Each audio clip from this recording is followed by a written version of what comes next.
Right ji, welcome back. So we were talking about the definition of a project और हम ये समझने की कोशिश कर रहे थे कि ये टेम्परेरी का एक वर्ड लिखा हुआ है। टेम्परेरी से क्या मुराद है? सो मैंने ये कहा कि टेम्परेरी से मुराद यहाँ पे ये है कि आपका एक प्रोजेक्ट स्टार्ट होता है और स्टार्ट होने के बाद जो प्रोजेक्ट कंप्लीट हो जाएगा ना, तो फिर उसके बाद वो रूटीन ऑपरेशंस के लिए किसी डिपार्टमेंट, कस्टमर या किसी के हवाले हो जाएगा। फॉर एग्जांपल, मैं ये कहता हूँ, हमारे पास एक मेट्रो का प्रोजेक्ट पिंडी इस्लामाबाद में लेट्स से बना। अब इस प्रोजेक्ट का एक स्टार्ट टाइम था जब मे बी उसके अंदर, प्रोजेक्ट के अंदर डिफरेंट फेजेस हुए हो कि पहले लैंड एक्विजिशन हुई हो, उसके बाद उससे पहले ऑब्वियसली प्लान बना होगा, लेकिन लैंड एक्विजिशन हुई होगी, फिर उसके बाद लैंड एक्विजिशन के बाद आपने उसके ऊपर कंस्ट्रक्शन स्टार्ट की होगी, फिर आपने बसेस हायर की हो, मतलब प्रोक्योर की होंगी, वहाँ पे स्टाफ की एक प्रॉपर जॉब डिस्क्रिप्शन, कौन सा स्टाफ कितना चाहिए, उन सब की हायरिंग एंड ट्रेनिंग हुई होगी। और उसके बाद जब ये कंस्ट्रक्शन भी कंप्लीट हो गई, ये हायरिंग एंड ट्रेनिंग भी पूरी हो गई, जितनी भी सर्विसेज हैं वो भी पूरी हो गई, तो अब वो रूटीन ऑपरेशन के लिए किसी के हवाले हो गया। इसके बाद वो प्रोजेक्ट प्रोजेक्ट नहीं रहा, प्रोजेक्ट था उससे पहले पहले। ठीक है, जब ये प्रोजेक्ट स्टार्ट होता है तो फिर ये एंड भी होता है, राइट? अब एंड होने के डिफरेंट तरीके हैं, वो हम बात करेंगे थोड़ी देर में कि एंड कैसे कैसे हो सकता है, बट एक डेफिनेट स्टार्ट होगा और एक डेफिनेट एंडिंग होगी। तो उस एंडिंग के बाद ये प्रोजेक्ट जनरली कस्टमर के हवाले हो जाता है। आप में से जो सॉफ्टवेयर डेवलपमेंट से रिलेटेड लोग काम करते हैं, तो वो क्या करते हैं कि एक सॉफ्टवेयर बनाते हैं फॉर द कस्टमर, और उसमें वो प्रोजेक्ट डिफरेंट फेजेस से गुजरता है, आइट्रेशन से गुजरता है, उसके बाद उसकी टेस्टिंग होती रहती है, beta test and so on, फिर मे बी इंस्टॉलेशन हो, डीबग फुल लेवल पे आप फुल स्केल पे जाके कर रहे हो मे बी, एंड देन आप कहते हैं कि ले जी, ये कस्टमर के हैंड ओवर हो गया, अब ये आपके हवाले है। अब उस स्टेज पे वो प्रोजेक्ट वहां पे कंप्लीट हो जाता है। फिर उस प्रोजेक्ट के का जो आउटपुट निकलता है, अब वो आउटपुट या तो कोई प्रोडक्ट की शक्ल में होगी, या वो आउटपुट कोई सर्विस की शक्ल में होगा, या वो आउटपुट किसी रिजल्ट की शक्ल में आता है। जैसे अभी हमने मेट्रो की एग्जांपल की, तो उस मेट्रो में कुछ तो प्रोडक्ट्स भी थी और कुछ सर्विस भी थी। अब वो प्रोडक्ट और सर्विस का एक कॉम्बिनेशन बन गया, और वो कॉम्बिनेशन आपने रूटीन ऑपरेशन के लिए हवाले कर दिया टू अ सर्टेन डिपार्टमेंट या मिनिस्ट्री और व्हाटएवर। अब उसके बाद वहां से जो है ना, ये प्रोजेक्ट टीम जो बनाने वाले थे ये रिलीज हो गए, और जो रूटीन वाले लोग हैं वो उसने टेक ओवर कर लिया। इसी तरह अगर आप सॉफ्टवेयर बनाते हैं, एक सॉफ्टवेयर जो है वो आपके पास एक प्रोडक्ट के तौर पे आप कह लें वो आ जाता है। या मैं एक चीज कहता हूँ, मैं किसी जगह जाता हूँ और मैं कहता हूँ कि यार, ये जो आपके ऑर्गेनाइजेशन के अंदर प्रोसेसेस हैं ये बिल्कुल अजीब से हैं और ये ठीक नहीं हो रहे। मैं आपको जो प्रोसेसेस बना के दूंगा, वो प्रोसेसेस आपकी एफिशिएंसी जो है वो इम्प्रूव कर देंगे, जिसको हम प्रोसेस इंप्रूवमेंट का एक वो मतलब प्रोजेक्ट कह लेते हैं, और वो मैं कहता हूँ मुझे 3 महीने लगेंगे। अब या मैं ये कहता हूँ कि आपके इदारे के अंदर आईएसओ सर्टिफाइड नहीं है, मैं आपको आईएसओ सर्टिफाइड कर देता हूँ। अब वो जो आईएसओ सर्टिफिकेशन का प्रोसेस जहाँ पे काम शुरू होगा, यानी कि वो प्रोजेक्ट है, वो 2 महीने, 3 महीने, 6 महीने में मेरी पूरी ऑर्गेनाइजेशन को आईएसओ के स्टैंडर्ड पे ले आएगा। उसके बाद जब वो पूरे का पूरा सर्टिफिकेशन का प्रोसेस हो जाएगा, फिर वो मेरे रूटीन ऑपरेशन के हवाले हो जाएंगे। जो मेरा क्वालिटी डिपार्टमेंट है, मे भी उसको रूटीन मैटर्स के तौर पे हल करेगा, लेकिन प्रोजेक्ट मेरा वहां पे कंक्लूड हो जाएगा। सो हमारे प्रोजेक्ट टेम्परेरी होने से मुराद ये है कि एक उसका डेफिनेट स्टार्ट होता है और एक डेफिनेट एंडिंग होती है, एक बात। और उसके आउटपुट पे मुझे या तो कोई प्रोडक्ट मिलती है, या कुछ सर्विस मिलती है, या रिजल्ट मिलता है। प्रोडक्ट एंड सर्विस के बारे में तो आप ऑलरेडी क्लियर होंगे, ये बहुत जगहों पे आप और भी बहुत सारे बुक्स में पढ़ते रहते हैं। What about result? Can anyone anyone tell me कि रिजल्ट की एग्जांपल क्या होगी? आप में से कोई?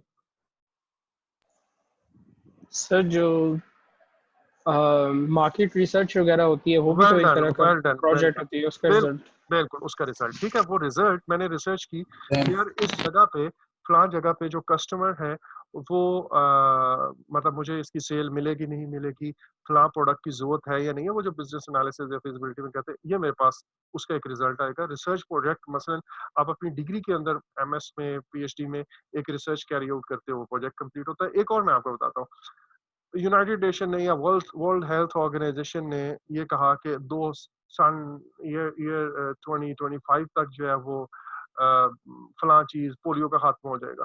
No, that is a result, ना वो सर्विस है, ना वो प्रोडक्ट है। ये एक आउटकम है, एक रिजल्ट है of of all that effort जो आप कर रहे हो पोलियो को खात्मे के लिए। तो पोलियो का खात्मा में भी एक प्रोजेक्ट हो या एक प्रोग्राम हो, और उसका आपके पास जो आउटकम है that comes as a result to you. So product का बात आपको समझ आ गई, सर्विस का मतलब समझ आ गया, रिजल्ट का मतलब समझ आ गया। टेम्परेरी से मैंने आपको एक बात कही कि ये इसका स्टार्ट है। प्रोजेक्ट स्टार्ट क्यों होते हैं by the way? Project start इसलिए हो सकते हैं कि आपको कोई लीगल रिक्वायरमेंट आ गई, जैसे मैंने आज एक एग्जांपल दी थी लेक्चर के स्टार्ट में कि वो आपका जो वेस्ट है फैक्ट्री का, गवर्नमेंट ने बाय रूल कह दिया कि आप इसको आपने इस तरह करना है कि प्रोसेस करके रिसाइकल करके या व्हाटएवर आपने इसको वेस्ट को बाहर निकालना है। तो आपको अब एक प्रोसेसिंग प्लांट लगाना पड़ गया। या कुछ अर्सा पहले, कुछ अर्सा तो काफी साल हो गए इसको, सुप्रीम कोर्ट ने एक ऑर्डर पास किया कि यार ये जो लंबी लंबी लाइनें धूप पे बिल वालों की है, आपने अपने तमाम बैंक्स को कहा कि आप एक तो उसमें शेड और एयर कंडीशन एरिया में उनका वेटिंग रूम बनाएं, एंड वो जो टोकन सिस्टम है वो करें। तो अब टोकन की इंस्टॉलेशन, अब एक बैंक है उसकी लेट्स से 500 ब्रांचेस हैं, तो 500 ब्रांचेस के अंदर उसने ये सारी फैसिलिटी बनानी है। तो ये भी एक लीगल रिक्वायरमेंट थी जिसको मीट करने के लिए किया। फिर बाज दफा इस तरह होता है कि कॉम्पिटिटर जो है उसको compete करने के लिए, मार्केट के अंदर रहने के लिए आपको अपनी अपग्रेडेशन के लिए कोई प्रोजेक्ट करना पड़ता है। जैसे मैंने कहा, इक्विपमेंट इंस्टॉल कर लेना, या नई मशीनरी लेना, या अपने सिस्टम को ऑटोमेट कर लेना। फिर इसी तरह एक बिजनेस अपॉर्चुनिटी आपको नजर आती है, अच्छा यार कोविड आ गया तो अब मैं अपना मास्क की, मैं वैसे लेट्स से जो इसने किया था, क्या कहते हैं, लाइफ बॉय जो है वो सोप और इस तरह के प्रोडक्ट्स बनाता था, लेकिन उसने एक नई प्रोडक्ट डेवलप कर दी फॉर द, ये जो बिजनेस अपॉर्चुनिटी उसे नजर आई, उसने अपने सैनिटाइजर जो है वो भी बनाना शुरू कर दिया। तो ये मेरे पास प्रोजेक्ट को स्टार्ट करने की और भी बहुत सारी वजूहत हो सकती हैं। जॉइंट वेंचर है, मुझे मार्केट में अपॉर्चुनिटी नजर आ रही है, अपनी कैपेबिलिटीज को मैं पूरा करना चाह रहा हूँ। बाज दफा मतलब मैं किसी फियर की वजह से कोई प्रोजेक्ट कर रहा होता हूँ, एंड सो ऑन। ये तो हो गया definite, sorry, beginning of the project. What about ending of the project? Project या तो अपने तमाम मराहिल से गुजर के कंप्लीट होके खत्म होगा, पहली बात। दूसरा ये भी हो सकता है कि मेरे उस प्रोजेक्ट को हाफ वे खत्म करना पड़े। किस वजह से? मे बी मेरे पास फंड्स खत्म हो गए हैं, या एनवायरनमेंट ऐसा चेंज हुआ है कि अब मेरे पास जो इस प्रोजेक्ट की प्रायोरिटी है वो बहुत कम चली गई है, नीचे चली गई है, या वो ये प्रोजेक्ट बिल्कुल ही फिजिबल नहीं रहा, बल्कि दूसरे प्रोजेक्ट्स करना जो है ना ऑर्गेनाइजेशन के लिए ज्यादा इंपॉर्टेंट है। तो वो यहाँ के फंड रोक के और दूसरे प्रोजेक्ट्स पे इन्वेस्ट करना शुरू कर देंगे। इसकी प्रायोरिटी या तो ये बैक बर्नर पे चला जाएगा, खत्म नहीं होगा, लो उसमें चला जाएगा, या फिर ये इस प्रोजेक्ट को यहाँ पे टर्मिनेट कर दिया जाएगा कि यार अब इसकी जरूरत नहीं है, अब हम दूसरे एरियाज में इन्वेस्ट करना चाहेंगे, यहाँ पे जितना पैसा झोंक दिया, दैट्स इट।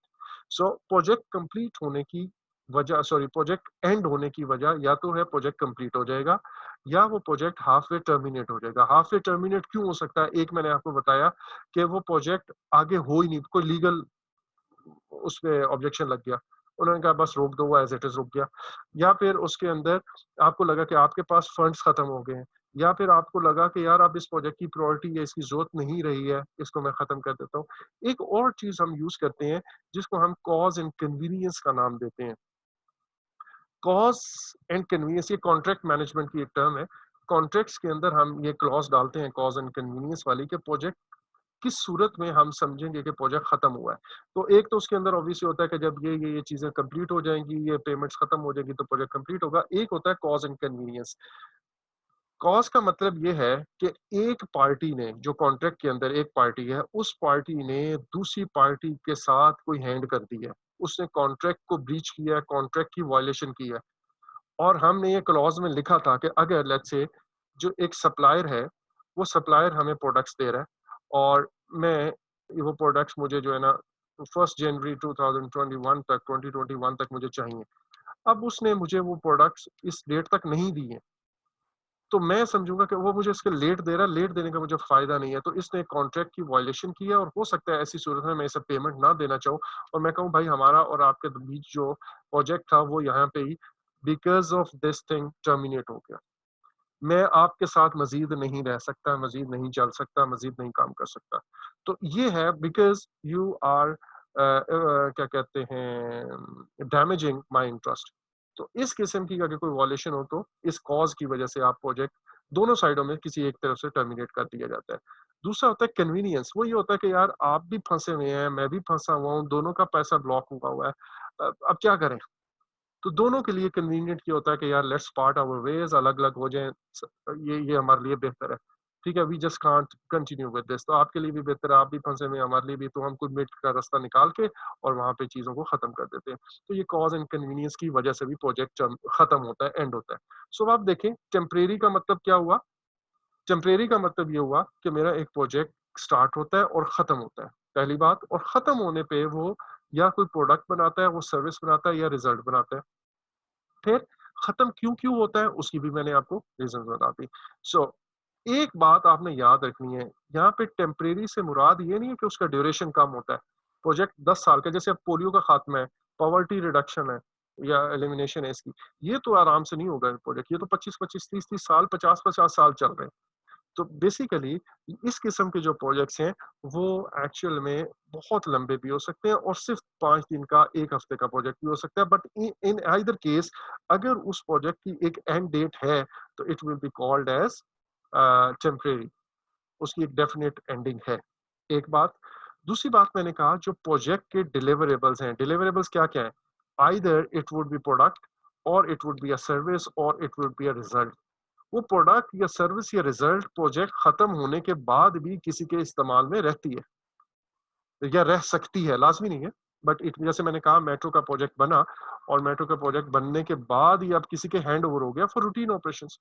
अब उसको लोग लेके जा रहे हैं, सेंटोरस खड़ा हुआ, सेंटोरस कंस्ट्रक्ट हुआ, ओके बन गया, अब रूटीन ऑपरेशन, तो उसकी जो प्रोडक्ट प्रोजेक्ट की बनी है वो आगे बाद में भी प्रोडक्ट या सर्विस या रिजल्ट वट, वो बाद में भी यूज हो सकती है। तो ये है जी प्रोजेक्ट की डेफिनेशन। अब बात है यूनिक का मतलब क्या है। यूनिक का मतलब ये है कि जब हम रूटीन ऑपरेशंस कर रहे होते हैं, मैं उसका पहले कंपैरिजन देता हूँ। रूटीन ऑपरेशंस में क्या हो रहा है कि आप बॉटल्स प्रोड्यूस करते चले जा रहे हैं, सीमेंट प्रोड्यूस करते चले जा रहे हैं, एक रूटीन ऑपरेशन चल रहा है। अब उसमें कोई डिफरेंस या यूनिकनेस नहीं है। लेकिन जो प्रोजेक्ट होता है ना, वो यूनिक होता है in nature. Even let's say अगर मैं कहूँ मेट्रो लाहौर और मेट्रो इस्लामाबाद, या और वो जो पेशावर वाला है उसका बीआरटी, इन तीनों में लेट्स से ये सिमिलर नेचर के प्रोजेक्ट्स हैं, बट इनका एनवायरनमेंट डिफरेंट था। यहाँ पे कुछ और एनवायरनमेंट में बना है, यहाँ पे कुछ और एनवायरनमेंट बना है, यहाँ पे स्टेक होल्डर और थे, यहाँ पे स्टेक होल्डर और थे। सबसे बड़ी बात, टाइम डिफरेंट था। ये किसी और टाइम स्लॉट में बन रहा है, उस वक्त वहां पे मटेरियल के रेट्स और कुछ और होंगे, यहाँ पे मटेरियल के रेट्स, सर्कमस्टेंसेस, हालात वाकयात वो कुछ और होंगे।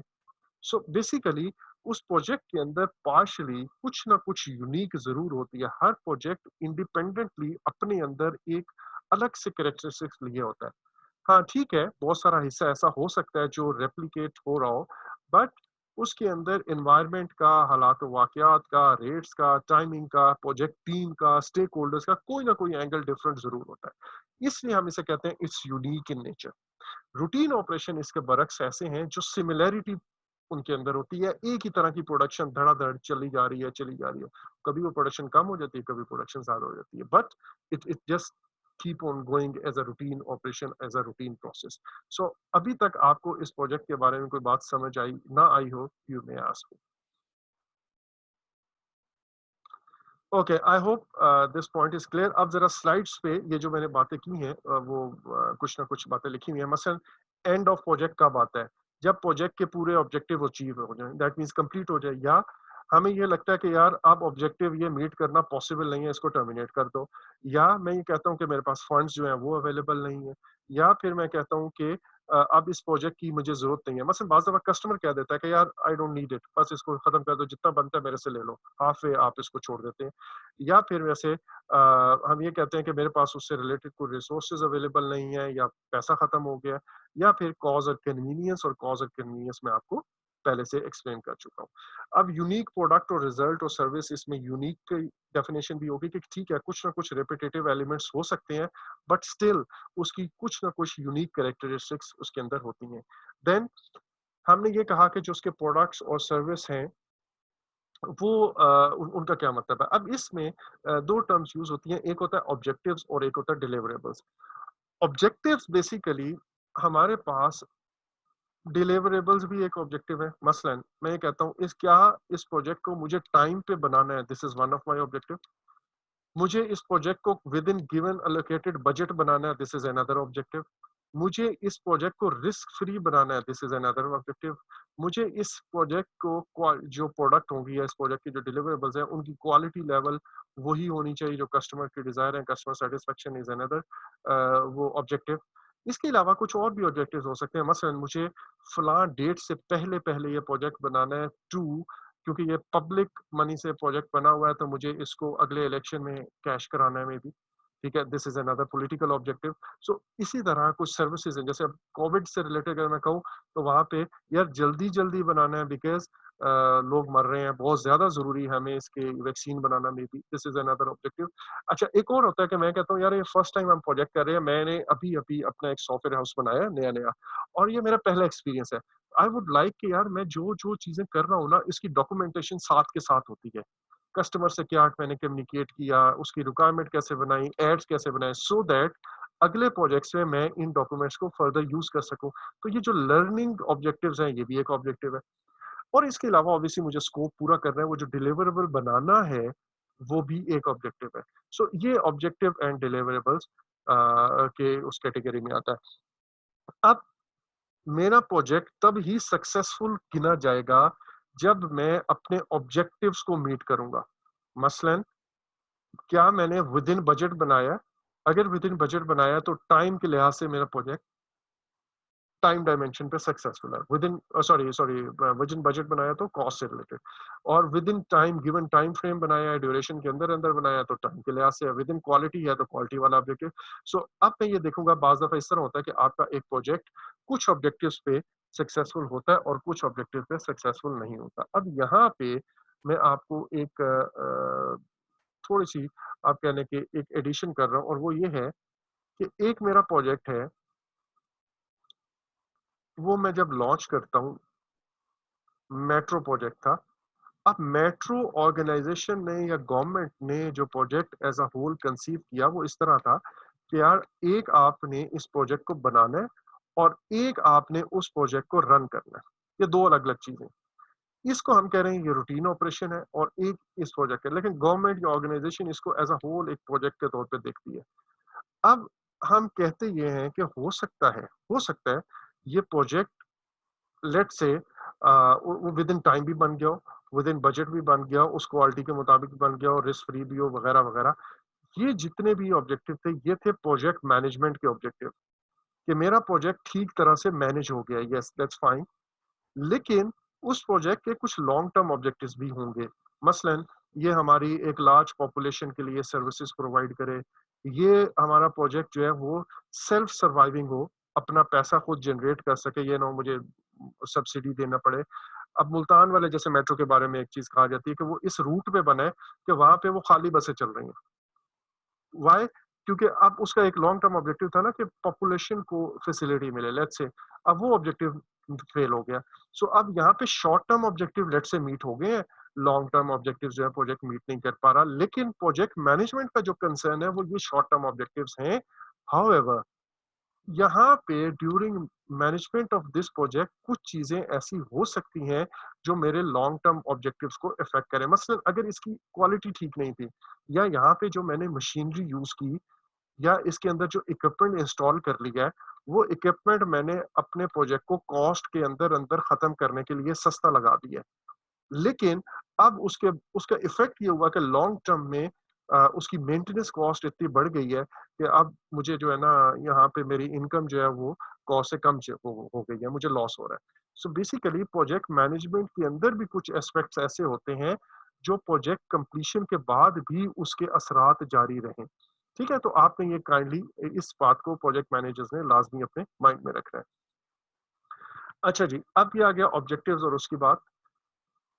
फिर ये अब एक समरी है, प्रोडक्ट क्या है, प्रोडक्ट सर एक जी सर सॉरी, एक जी चीज जी पूछनी थी आपसे मैंने। जी जी सो आप ये कह रहे हैं कि डिलीवरेबल इज बेसिकली पार्ट या सबसेट ऑफ ऑब्जेक्टिव्स। एग्जैक्टली मैं अगर मैं कहूँ ना डिलीवरेबल वो आउटकम है उसका, ठीक है, और उस आउटकम को अचीव करना इज माय ऑब्जेक्टिव, करेक्ट। और वो अचीव कैसे करना है, वो अचीव मैं कहता हूँ विद इन बजट भी हो। चले एक एग्जांपल और देते हैं, ये आपको इससे समझ आ जाएगा। आप ये देखिए कि लेट्स से मैं Titanic movie is a classic example of this. एक टाइटैनिक और एक Sydney opera house. Titanic movie का प्रोजेक्ट जिसने भी कंसीव, जो प्रोड्यूसर होगा इसका, जो इन्वेस्टर होगा, उसने एक मूवी का सोचा और इन्वेस्ट किया। अब वो मूवी अपने प्लान बजट, लेट्स से उसका बजट अगर 3 मिलियन था ना, तो वो 30 मिलियन में जाके कहीं कंप्लीट हुई है। बहुत ज्यादा वो ओवरशूट कर गया अपने प्लान बजट से। Same goes for Sydney opera house. इसी तरह अगर वो 1 साल में उन्होंने मूवी प्लान की थी, तो वो कहीं 8 साल में जाके बनी या 5 साल में जाके बनी। तो वो स्केड्यूल के लिहाज से भी बहुत लेट हो गया।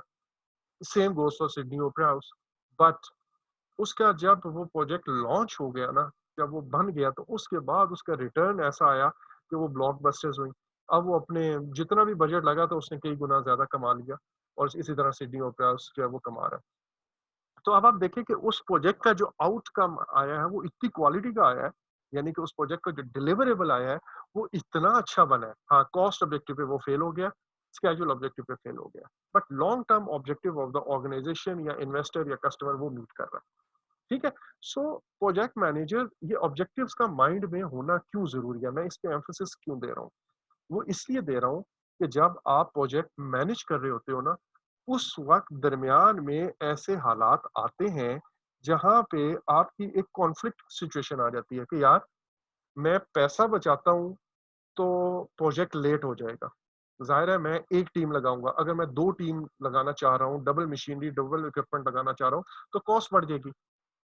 अब मैं कॉस्ट बढ़ाऊं या बजट, दोनों में से एक चीज अचीव हो सकती है। तो ऐसे मौके पे लेट्स से मुझे, वो गवर्नमेंट का प्रोजेक्ट है और मेरी गवर्नमेंट का जो भी कंसर्न मिनिस्टर है वो मुझे कहता है कि भाईजान, मुझे अपना अगले इलेक्शन में इसका नारा लगाना है, पैसा डबल लगा दो, इट हार्डली मैटर्स। मुझे अगर ऑब्जेक्टिव्स की प्रायोरिटी का क्लियर हो कि मेरे कस्टमर, मेरे स्पॉन्सर, मेरा जो भी हेड है जिसको प्रोजेक्ट मैनेजर रिपोर्ट कर रहा है, उसके ऑब्जेक्टिव्स क्या है। अगर तो उसके ऑब्जेक्टिव्स कॉस्ट को कर्टेल करना है, कम से कम मुल्क की मफाद में पैसा बचाना लेट्स से है, तो वो मेरा फोकस, मेरे पूरे प्रोजेक्ट की प्लानिंग वो होगी। मैं कहूँगा यार लेट हो जाए खैर है, लेकिन पैसा जो है ना, that matters me a lot.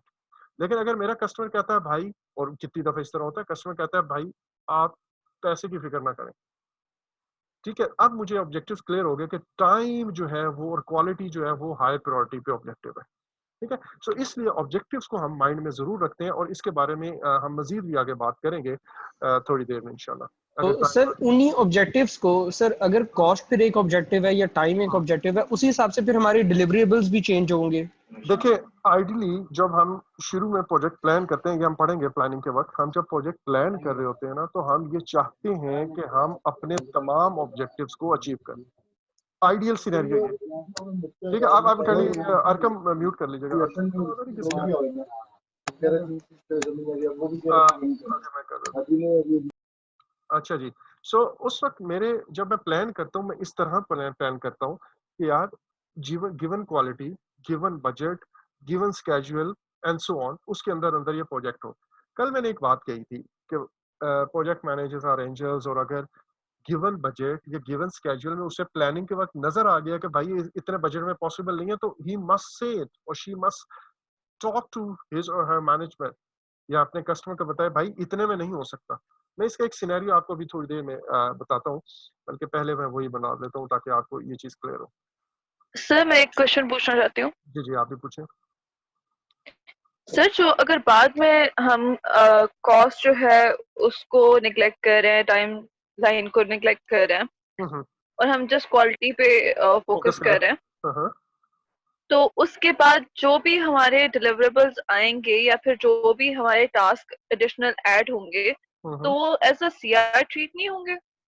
अब आपको मैं एक चीज बताता हूँ, देखें, आपकी जितनी भी चेंजेस आती हैं, ठीक है, अगर वो चेंजेस अप्रूव हो गई, लेट्स से मैं एक सिंपल सी बात कहता हूँ, मैंने ये कहा कि $10,000 का मेरा प्रोजेक्ट है, सिंपल सा एक छोटा सा प्रोजेक्ट है, $10,000 है, ठीक है। इनिशियली मेरा बजट ये था, but somehow because of some reasons, maybe customer कहता है यार इसमें फलां चीज भी ऐड कर दो, और उस चीज पे हमारा एग्रीमेंट होता है, और अब मैं अपनी कॉस्ट उसके मुताबिक रिवाइज कर लेता हूँ।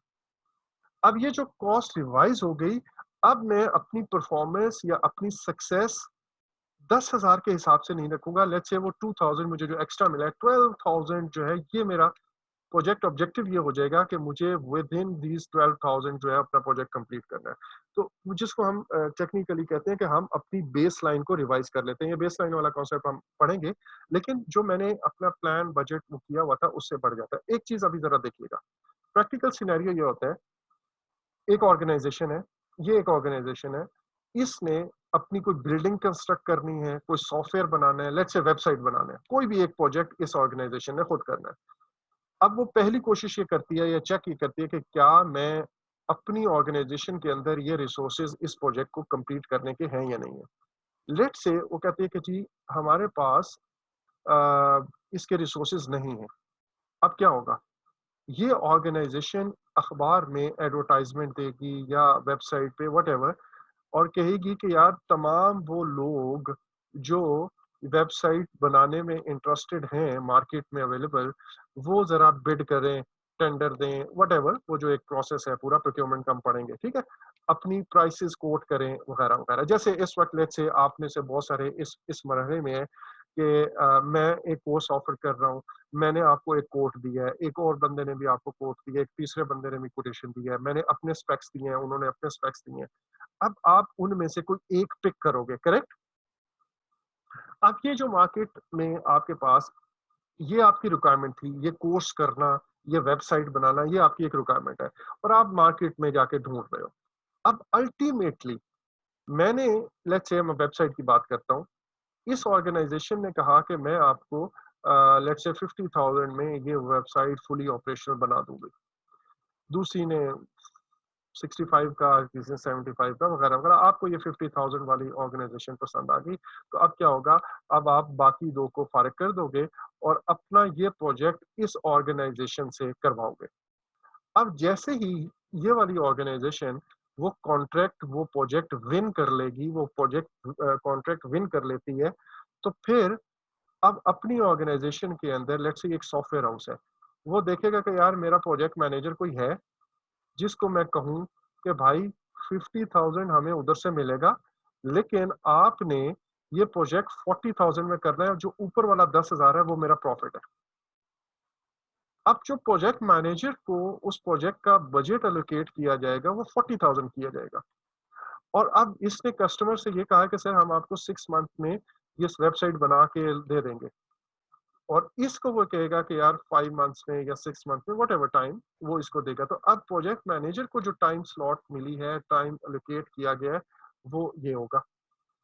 पैसों के केस में स्पेशली ये होता है कि उसके पास आपको प्रॉफिट मार्जिन रखना होता है ओबीसी, ठीक है। 40,000 में बनेगी तो तब आप 50 में लोगे और फिर आपको वो 10,000 बचेगा, अदरवाइज तो आप कॉस्ट टू कॉस्ट चल रहे हैं, एनजीओ के केस में जैसे होता है, ठीक है।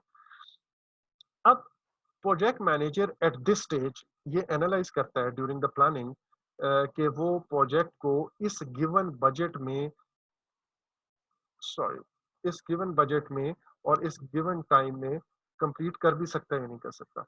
अगर तो वो इस गिवन बजट और गिवन टाइम में कंप्लीट कर सकता हो, सॉरी, तो वो अकॉर्डिंगली प्लान बनाता है और कमिट कर देता है अपनी टॉप मैनेजमेंट से, अपने जो भी उसका बॉस है उससे, कि सर और मैम हम, मैंने पूरा प्लान बना लिया और अब इस प्लान में इतने बजट इतने टाइम के अंदर अंदर मैं ये प्रोजेक्ट कर लूंगा। लेकिन अगर उसको ये लगता है कि भाई इसमें नहीं हो सकता, तो अभी बात करें, दिस इज द टाइम। और ये वो आपकी एथिकल रिस्पॉन्सिबिलिटी है जिसके बारे में हम कल बात कर रहे थे, ठीक है। अब आपने जब एक दफा प्लान बना लिया, अप्रूव हो गया, तो अब आपके लिए वो प्लान लॉक हो जाएगा। Will talk about this during next week, बड़ी डिटेल में इसमें बहुत ज्यादा मैंने बात करनी है आपसे। लेकिन अब आपके पास एक प्रोजेक्ट का एक टारगेट बन गया, let's say during this website के उसने वो आपको कहता है यार इज इट पॉसिबल कि यहाँ पे इस वेबसाइट के अंदर मैं ऑनलाइन ट्रांजेक्शन्स का भी कोई फीचर ऐड करूँ। मैं कहूँगा कि अब यहाँ से जो भी मेरा सेल डिपार्टमेंट है जो उनसे कस्टमर से डील कर रहा है, वो कहेगा कि हाँ ये पॉसिबल है, लेकिन इसके लिए आपको हमें 1 महीना या 2 महीने एक्स्ट्रा देने पड़ेंगे और आपके लिए 15,000 एक्स्ट्रा आप मुझे दोगे तो फिर हो सकता है।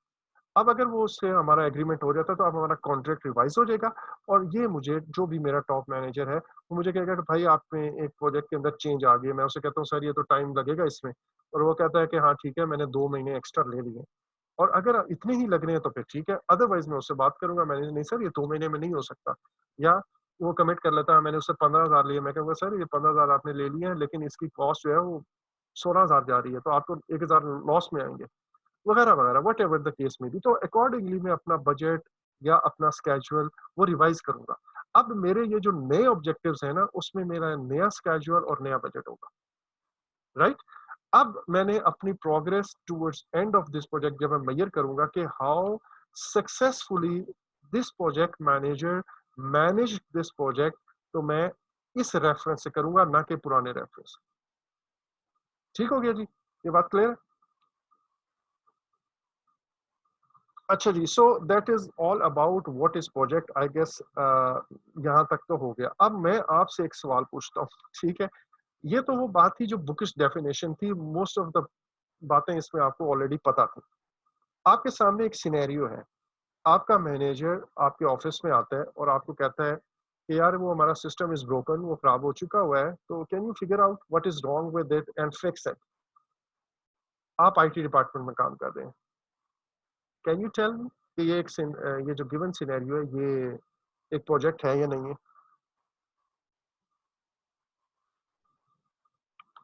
No sir. ये प्रोजेक्ट नहीं है। अच्छा तो सर सर रिपीट आईटी कर वाले के सकते लिए हैं रूटीन ऑपरेशन है ना। अच्छा, प्रोजेक्ट की डेफिनेशन हमने जो पढ़ी है वो क्या है? हमने ये पढ़ी है कि ये टेम्परेरी है, तो ये टेम्परेरी होगा? टेम्पररी तो है लेकिन रूटीन ऑपरेशंस में है ना, वो उसमें ठीक करना एक मिनट, हाँ बताता हूँ। रूटीन ऑपरेशन, मुझे ये बताएं टेम्परेरी है या नहीं है? यस और नो? सर ये टेम्परेरी भी है, इसकी एंड और फिनिश डेट भी है, तो ये प्रोजेक्ट ही है। और ये और इसके इसमें एंड पे प्रोडक्ट या सर्विस या रिजल्ट कोई आ रहा है कि और वो यूनि, फिक्स हो जाएगा, तो और ये यूनि, प्रोजेक्ट है। और यूनिकनेस भी है, हाँ ठीक है। हम्म लेकिन नाउ आप दोनों के जवाब मतलब ठीक भी हो सकते हैं, गलत भी हो सकते हैं। मैंने आपको कहा ये जो रेड कलर में लिखा है, आपने ये लाजमी अपनी हैबिट बनानी है कि आपने सिनेरियो को एनालाइज करना है। अब मैं आपको प्रोजेक्ट मैनेजमेंट की वो डेफिनेशन देने लगा हूं जो आपको एक्चुअली एग्जाम के अंदर, ये किसी बुक में नहीं लिखी हुई, काइंडली इसको बाद में अपने नोट्स में जब ये लेक्चर लिखिए करेंगे ना, इसको नोट कर लीजिएगा। एग्जाम के पर्सपेक्टिव में आपको बात तब समझ आएगी जब मैं ये कहूंगा कि मेरी ऑर्गेनाइजेशन के अंदर एक काम चल रहा होता है। जब लेट्स से एक मेरा डिपार्टमेंट है आईटी डिपार्टमेंट, इस आईटी डिपार्टमेंट को एक डायरेक्टर लेट्स से या मैनेजर वो हेड कर रहा होता है और उसके नीचे कुछ लोग हैं। इस आईटी डिपार्टमेंट का ओवरऑल जो रोल एंड रिस्पॉन्सिबिलिटी का एक पूरा आप कह लें कि एक जॉब डिस्क्रिप्शन जेटी जो है वो बनी हुई होती है, ठीक है? उसमें आईटी डायरेक्टर क्या करेगा या आईटी मैनेजर क्या करेगा, नीचे जो है असिस्टेंट है वो क्या काम करेंगे, वगैरह वगैरह, टेक्नीशियन है वो क्या करेंगे, वो सब के सब रोल्स लिखे हुए हैं। अच्छा, फिर ऑर्गेनाइजेशन अपने हर साल के लिए या हर 2 साल के लिए अपने कुछ विजन, ऑब्जेक्टिव्स और गोल्स और वो सारी चीजें बनाती है। उसके मुताबिक आईटी डिपार्टमेंट को 1 साल का बजट एलोकेट हुआ होता है, करेक्ट? अब जो उसके ऑलरेडी असाइंड रोल्स हैं, डिफाइंड रोल्स हैं, डिफाइंड रिस्पॉन्सिबिलिटीज हैं, डिफाइंड ड्यूटीज हैं, डिफाइंड टास्क हैं, जिसके अगेंस्ट ऑलरेडी एक बजट ऑथराइज किया गया है, जिसके लिए ऑलरेडी रिसोर्सेज एलोकेट कर दी गई हैं, वो उसका रूटीन ऑपरेशन है। एनीथिंग बियॉन्ड दिस, उसके लिए उस इस आईटी डिपार्टमेंट को, डायरेक्टर को एक स्पेशल ऑथराइजेशन चाहिए होगी, एक additional budget, special budget allocation चाहिए होगी, या स्पेशल टाइम चाहिए होगा, या स्पेशल रिसोर्सेज चाहिए होगी। ये जो स्पेशल रिसोर्सेज एलोकेशन होती है या जो स्पेशल बजट की एलोकेशन होती है या उसके लिए स्पेशल पावर्स उसको दे दी जाती हैं, ये जो स्पेशल काम है बेसिकली ये है वो चीज जिसको हम प्रोजेक्ट कहते हैं। और ये जो स्पेशल ऑथराइजेशन जिसको मैं कह रहा हूँ, ये आती है थ्रू अ प्रोजेक्ट चार्टर। एक चार्टर लिखा जाता है और उस चार्टर के अंदर आपको ये पावर्स दी जाती हैं कि ये काम है भाई आपने करने हैं, which is other than your routine duties. उसके लिए हम आपको ये रिसोर्सेज भी दे रहे हैं और ये फला फला चीज भी दे रहे हैं। अच्छा, अब charter can be simply an email. अब मैं इसी गिवन सिनेरियो के अंदर से आपको बताता हूँ, it could be a project और it can not be a project, it depends. मसलन मैं ये कहता हूँ कि यार वो बंदा जाता है और वहां पे जाके वो आईटी डिपार्टमेंट की रूटीन ड्यूटी के लिए जाता है, यहाँ तक वो प्रोजेक्ट नहीं है। Umar Khawaja was right in that कि यहाँ पे ये प्रोजेक्ट नहीं है, वो जाता है और उसको इन्वेस्टिगेट करता है और वो देखता है कि यार ये तो हमारे ऑफिस के 10 फ्लोर हैं और मेरे ख्याल में 5 बिल्डिंग ब्लॉक्स हैं और सारी की सारी वायरिंग हमारी खराब हुई पड़ी है, 25 साल पहले बिछाई गई थी, 10 साल 15 साल पहले, और ये सब डैमेज हुई हुई है। और बेसिकली मैं ये फॉल्ट तो इतने हिस्से पे आया है, ठीक है, मुझे नहीं पता कि वो कौन सा हिस्सा है जिसमें फॉल्ट आया है और मुझे ढूंढना पड़ेगा और सारी ये दीवार या सीलिंग व्हाटएवर वो मुझे खोदनी पड़ेगी एंड सो ऑन। अब ये जो काम है और मुझे नई वायरिंग से रिप्लेस करना है, अगर तो फॉल्ट इतना बड़ा हो गया है, जो मेरे रूटीन फंडिंग बजट जो एलोकेट हुआ हुआ है, रूटीन मेरी कैपेसिटी है, उससे बढ़ के बात होगी, तो मैं अपने आईटी मैनेजर को या डायरेक्टर को आकर कहूंगा, सर ये प्रॉब्लम आया है और अगर मैंने ये छेड़ दिया ना, आई एम नॉट श्योर कि फॉल्ट कहाँ पे जाकर निकलेगा। हो सकता है खोदते खोदते मुझे पूरी छतें जो है ना वो उधेड़नी पड़े और सबके काम रुक जाएंगे। अब आप मुझे बताएं, ये मेरी पावर से तो ऊपर है, आपकी पावर्स में आता है या नहीं आता? हो सकता है आईटी डायरेक्टर में। तो नेक्स्ट जो ऑर्गेनाइजेशन की मीटिंग होगी या सीईओ के पास या जो भी बोर्ड उसके ऊपर डायरेक्टर है, जीएम है, व्हाटएवर, उसके पास लेके जाएगा कि सर ये मसला है एंड वी स्ट्रांगली रिकमेंड कि हम अपनी नई केबलिंग, नई नेटवर्किंग, नई वायरिंग करें। अब ये वो बिजनेस नीड है जिसको हम कह रहे थे कि यार प्रोजेक्ट क्यों ओरिजिनेट होते हैं।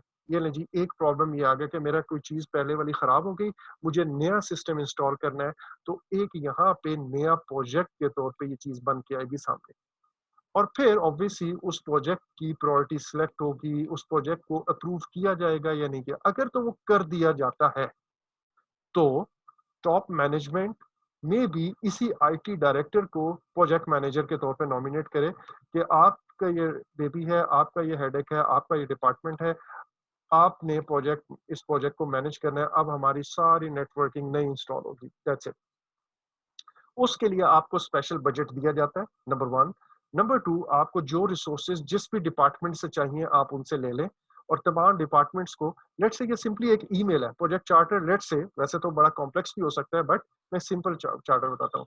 आपका एक ईमेल है और उस ईमेल में एक इंटरनल मेमो है, उसके अंदर लिख दिया गया है कि आईटी डायरेक्टर, हमारा ये एक प्रोजेक्ट कंसीव हुआ है and this project has been authorised by the management, और उसके लिए आईटी डायरेक्टर को प्रोजेक्ट मैनेजर के तौर पर नॉमिनेट किया है। all departments are to cooperate with this and provide necessary resources with this person for successful completion of the project। ये मेरा चार्टर है, ये एक ऑथराइजेशन है, एक स्पेशल पावर मुझे दी गई है। So this is a project. ठीक है, अभी ये कॉल डिस्कनेक्ट हो जाएगी, हम इस डिस्कशन को यहीं पे रोकते हैं। बाकी एक आप काइंडली दोबारा ज्वाइन कर लीजिएगा या बल्कि छोड़ें, ये आज के फ्री सेशंस सर टाइम भी हो गया। बस ठीक है, आज के फ्री सेशंस यहाँ पे खत्म है और मंडे से मैं बाकी ग्रुप में आपको कम्युनिकेट कर दूंगा। दोज हु विल पे और रजिस्टर करेंगे ऑब्वियसली दे विल कंटिन्यू, बाकी otherwise I am always there. आपको जो क्यूरी हो you may ask me, but इस कोर्स के सर लिए अकाउंट नंबर शेयर कर दीजिएगा। हाँ वो मैं आपको ग्रुप में बता दूंगा।